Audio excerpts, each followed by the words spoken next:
When my wife returned from her week-long work trip, I felt an instant sense of relief, watching her walk to the doorway with her suitcase.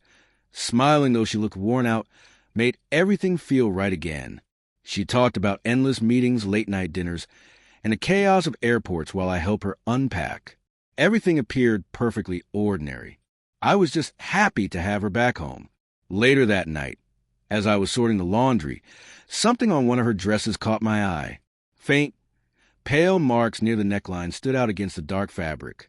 At first, I assumed they were food stains, maybe from a spilled drink or some hotel detergent. But as I stared longer, an uneasy feeling began to twist in my stomach.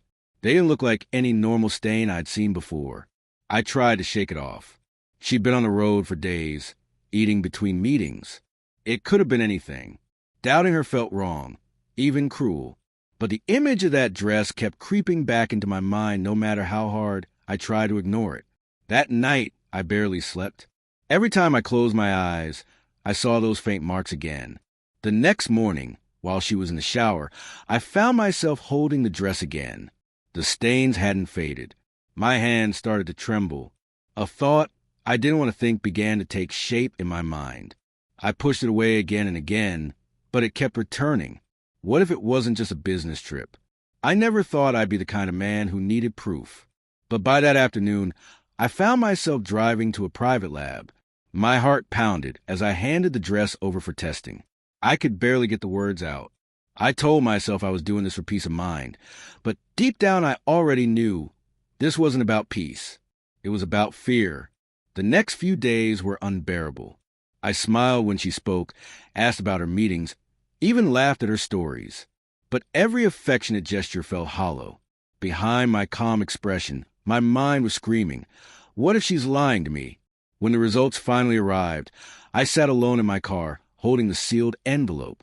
It felt heavier than it should have been. I hesitated for a long time before tearing it open. One glance was enough. The report didn't mention wine, food, or detergent.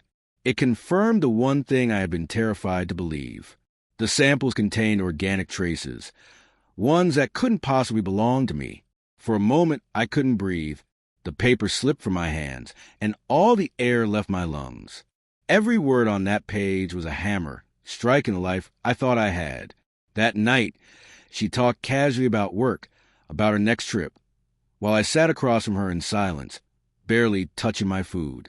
Every smile she gave cut deeper.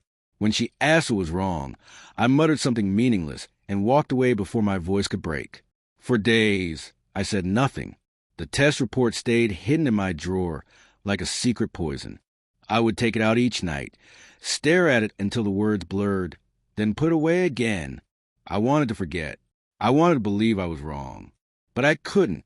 Finally, one evening, I couldn't hold it in any longer.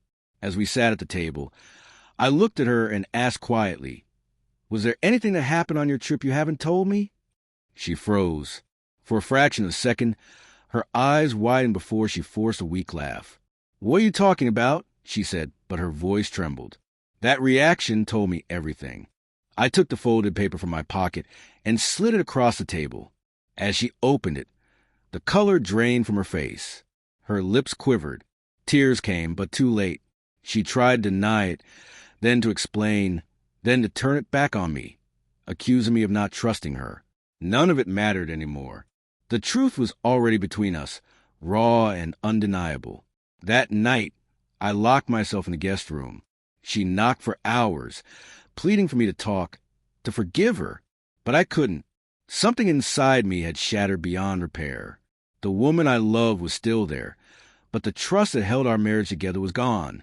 Now, as I sit here alone, I realize something I never wanted to understand. Once trust breaks, love changes shape. It doesn't disappear instantly, but it becomes something painful, something hollow. The stains on that dress weren't just physical. They were the reflection of what was left between us. No apology could erase what I'd seen. No promise could undo what had been done. That lab report didn't just expose infidelity. It marked the quiet death of our marriage. And the cruelest truth of all is that some stains, no matter how hard you try, never wash away.